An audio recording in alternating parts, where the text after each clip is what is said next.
You want to suggest an invite to Verizon? Madam President, I was just going to say we need to have Verizon come in as a corporation so we can have a discussion with them in regards to their hanging of wires and the service. Cablevision takes 1 day, and for Verizon to take 3 or 4 days, and then to leave wiring where it's a danger to the citizens. We need to have them come in and have a discussion in regards to what they're doing and not doing. Yes, Councilman James. And I want to thank the concerned citizens, Doug, Khalil, your wife, for bringing this up on social media. My office has been in contact with you, so we will definitely facilitate that meeting with Verizon. We've already sent them, I believe, an email, but we're working on a letter, but we want to get that meeting as soon as possible. But as soon as you guys pointed it out, we knew it was an issue because it was just so blatant, especially the pictures you showed in other areas where the wires were so coiled and put up correctly. So just thank you for bringing that, and we'll definitely follow up with a meeting. Oh, good. Yes, thank you, Councilman. Next speaker. Cahill Kettles. Not appearing. Douglas Freeman. I thought I saw him. He's appearing. Good evening, Madam Chair. Good evening. Douglas Freeman, 92 Thomas Carmichael Drive. I'm going to present this to each council member. It's a detailed report on the conditions, which is the lack thereof, by Verizon in our Southward community, where we identified. I want you to follow along with me. Page 2. Broken boxes on Osborne Terrace, which was there for over 3 months.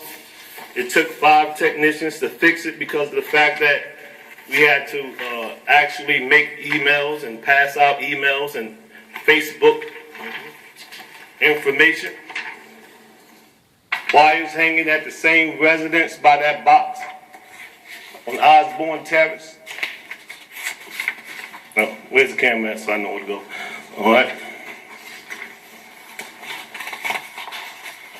Everything I'm about to show you that you're looking at took 30 minutes for us to identify in the Southward. Didn't take hours, it didn't take weeks. It took 30 minutes. Irvington Boulevard, there's a woman right now who have to come into her driveway on the left-hand side of the driveway because there's a drop wire going on a diagonal length down. As a Southward 44th District Leader, and on behalf of 876 voters, and the rest of them who are not voters, and the rest of the Southward and the city of Newark, we are not taking this from Verizon or any other company to sit here and do these blatant, disastrous conditions and keep our kids unsafe, because these particular wires can become electrified and kill our kids. If it was raining and a foreign current came through this wire in the rain, you have a dead child, a dead citizen on this issue.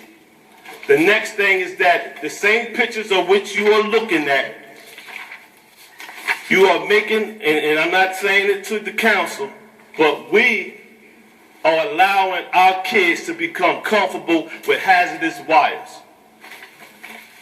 Most of the time, telephone wires are not producing electricity.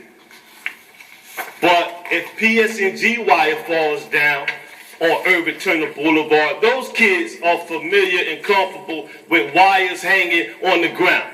So if they are comfortable with wires hanging on the ground from utility companies who we gave the right of way to do these things in our city through franchise fees, they have not taking care of their responsibilities. It's not just Verizon, Cablevision too.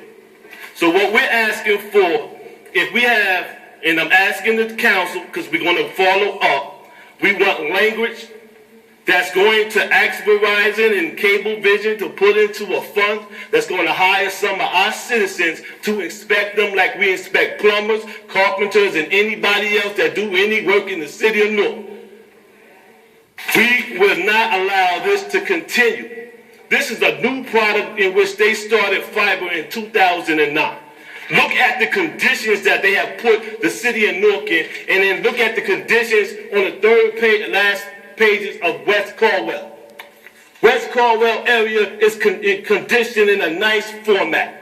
Our stuff look like spaghetti. Go on to Dewey Street, which is in the Southward, and I'm going to go out with our councilman. I want to show you physically on how Dewey Street look. It look like a third world country on Dewey Street. All because their technicians do not have tools.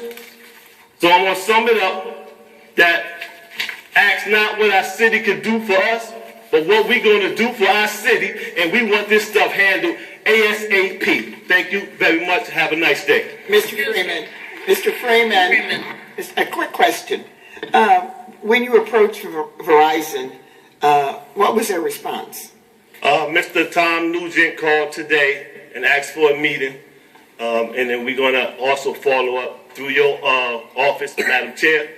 We want to make sure that there is a meeting along with the citizens.